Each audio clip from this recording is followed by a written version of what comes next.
ಕಾಂಡ್ಲಾ ವನಗಳ ಜೈವಿಕ ವ್ಯವಸ್ಥೆಯ ಹಾಟ್ಸ್ಪಾಟ್ ಅಲ್ಲದೆ ಜನರ ಬದುಕನ್ನು ಕಟ್ಟುವ ಕೇಂದ್ರಗಳು ಆಗಿವೆ ಎಂದು ಉತ್ತರ ಕನ್ನಡ ಜಿಲ್ಲೆಯ ಹೊನ್ನಾವರ ಅರಣ್ಯ ವಿಭಾಗದ ಉಪ ಸಂರಕ್ಷಣಾಧಿಕಾರಿಗಳಾದ ಯೋಗೇಶ್ ಶಿಕೆ ಅವರು ಹೇಳಿದರು.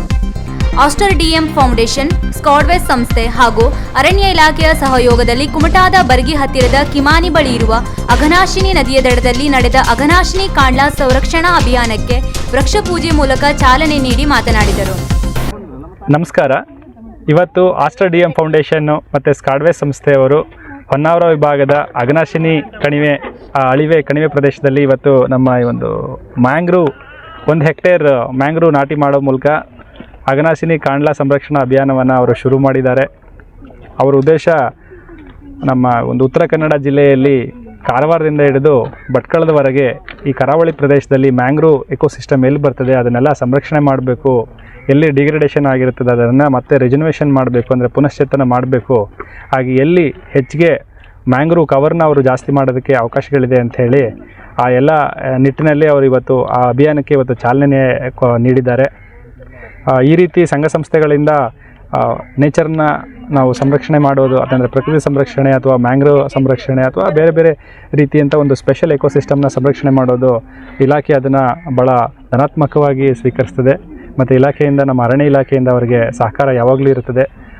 ಈ ರೀತಿ ಸಂಘ ಸಂಸ್ಥೆಗಳು ಸಾರ್ವಜನಿಕರು ಒಂದು ಪರಿಸರ ಸಂರಕ್ಷಣೆಯಲ್ಲಿ ಅರಣ್ಯ ಸಂರಕ್ಷಣೆಯಲ್ಲಿ ಕೈ ಜೋಡಿಸಿದರೆ ನಮಗೆ ಇನ್ನೂ ಹೆಚ್ಚಿನ ಶಕ್ತಿ ಸಿಗ್ತದೆ ಸಂರಕ್ಷಣೆಯಲ್ಲಿ. ಈ ಒಂದು ಅಭಿಯಾನ ಅವರು ಇವತ್ತೇನು ಶುರು ಮಾಡಿದ್ದಾರೆ, ಅವರು ಈ ವರ್ಷ ಪೂರ್ತಿ ಅಭಿಯಾನ ಇಟ್ಕೋಬೇಕು ಅನ್ನೋದು ಅವ್ರ ಉದ್ದೇಶ. ಈ ಇವತ್ತಿನ ಅವರು ಒಂದು ಅಂದರೆ ಒಂದು ಸಾಂಕೇತಿಕವಾಗಿ ಏನು ಮಾಡಿದ್ದಾರೆ ನಾನು ಅವ್ರಿಗೆ ಕಂಗ್ರ್ಯಾಚುಲೇಷನ್ಸ್ನ ಅಭಿನಂದನೆಗಳನ್ನು ತಿಳಿಸ್ತೀನಿ. ಅದೇ ರೀತಿ ವರ್ಷ ಪೂರ್ತಿ ಏನು ಮಾಡಬೇಕು ಅಂತ ಅವರು ಒಂದು ಚಾರ್ಟ್ ಹಾಕ್ಕೊಂಡಿದ್ದಾರೆ ಅಥವಾ ಒಂದು ಪ್ರೋಗ್ರಾಮ್ ಹಾಕ್ಕೊಂಡಿದ್ದಾರೆ. ಅದೆಲ್ಲ ಬಹಳ ಯಶಸ್ವಿಯಾಗಿ ಆಗಲಿ ಮತ್ತು ಸಾರ್ವಜನಿಕರು ಕೂಡ ಅವರ ಈ ಒಂದು ಕಾರ್ಯಕ್ರಮಕ್ಕೆ ಕೈ ಜೋಡಿಸಿ ಸಹಕರಿಸಿ ಮತ್ತು ಇಲಾಖೆಯೂ ಕೂಡ ಅವರಿಗೆ ಎಲ್ಲ ರೀತಿಯ ಸಹಕಾರವನ್ನು ನೀಡುತ್ತೆ ಅಂತ ಹೇಳ್ತೀನಿ. ಮತ್ತೊಮ್ಮೆ ನಾನು ನಮ್ಮ ಹೊನ್ನಾವರ ವಿಭಾಗದ ವತಿಯಿಂದ ಅವರಿಗೆ ತುಂಬ ಹೃದಯದ ಧನ್ಯವಾದಗಳನ್ನು.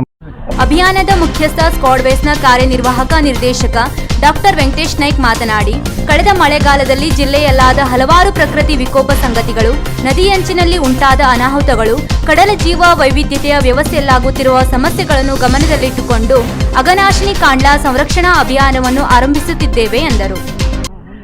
ಇವತ್ತು ಆಸ್ಟರ್ ಡಿಎಂ ಫೌಂಡೇಶನ್ನ ಸಹಕಾರದೊಂದಿಗೆ ಸ್ಕಾಡ್ವೇಸ್ ಸಂಸ್ಥೆ ಹಾಗೂ ಅರಣ್ಯ ಇಲಾಖೆ ಸಹಯೋಗದಲ್ಲಿ ಇವತ್ತು ಅಘನಾಶಿನಿಯ ಮುಖಜ ಭೂಮಿಯಲ್ಲಿ ನಾವು ಕಾಂಡ್ಲಾ ವನವನ್ನು ನಿರ್ಮಾಣ ಮಾಡೋದಕ್ಕೆ ಮತ್ತು ಎಲ್ಲೆಲ್ಲಿ ವೆಟ್ಲ್ಯಾಂಡ್ ಇದೆ, ಖಾಲಿ ಜಾಗಗಳಿದ್ದಾವೆ, ಅಲ್ಲಿ ಆ ಕಾಂಡ್ಲಾ ಸಸಿಗಳನ್ನು ನಮ್ಮೆಲ್ಲ ಸಹೋದ್ಯೋಗಿಗಳು ಬಂದು ಇಲ್ಲಿ ನೆಟ್ಟಿದ್ದೇವೆ.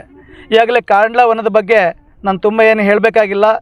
ಅತ್ಯಂತ ರಿಚ್ ಡೈವರ್ಸಿಟಿ ಕೇಂದ್ರವಾಗಿರುವಂಥ ಈ ಕಾಂಡ್ಲಾ ವನ ನಿರ್ಮಾಣ ಮಾಡೋದ್ರಿಂದ ನಮಗೆ ಹಲವಾರು ರೀತಿಯ ಉಪಯೋಗ ಆಗ್ತದೆ. ಕಳೆದ ಮಳೆಗಾಲದಲ್ಲಿ ನಡೆದಂಥ ನಾವು ಅನಾಹುತಗಳನ್ನು ನೋಡಿದ್ದೇವೆ. ಎಲ್ಲಿ ಕಾಂಡ್ಲಾ ವನ ಇದೆ ಅಲ್ಲಿ ಅನಾಹುತಗಳ ಪ್ರಮಾಣ ಭಾಳ ಕಡಿಮೆ ಇದೆ. ಆದರೆ ಅದಷ್ಟೇ ಅಲ್ಲ, ಈ ಒಂದು ಕಾಂಡ್ಲಾ ವನ ಮನುಷ್ಯನ ಬದುಕನ್ನು ಕಟ್ಟುವ ಕೇಂದ್ರವೂ ಕೂಡ ಆಗಿರೋದ್ರಿಂದ ಇದು ಅತ್ಯಂತ ಮಹತ್ವದ ಕಾರ್ಯ ಅಂತ ನಾವು ಭಾವಿಸಿ ಈ ಒಂದು ಕಾಂಡ್ಲಾ ವನ ಮಾಡೋದಕ್ಕೆ ಮತ್ತು ಕಾಂಡ್ಲಾ ನೆಡುತೋಪನ್ನು ಸಂರಕ್ಷಣೆ ಮಾಡೋದಕ್ಕೆ, ಇದ್ರ ಬಗ್ಗೆ ಸಾರ್ವಜನಿಕರಲ್ಲಿ ಜಾಗೃತಿ ಮೂಡಿಸೋದಕ್ಕೆ ನಾವು ಮುಂದಾಗಿದ್ದೇವೆ. ವೀಕ್ಷಕ ಮಹಾಪ್ರಭುಗಳೇ, ನಮ್ಮ ಚಾನಲ್ ಅನ್ನು ಸಬ್ಸ್ಕ್ರೈಬ್ ಮಾಡಿ, ಶೇರ್ ಮಾಡಿ, ಪ್ರೋತ್ಸಾಹಿಸಿ.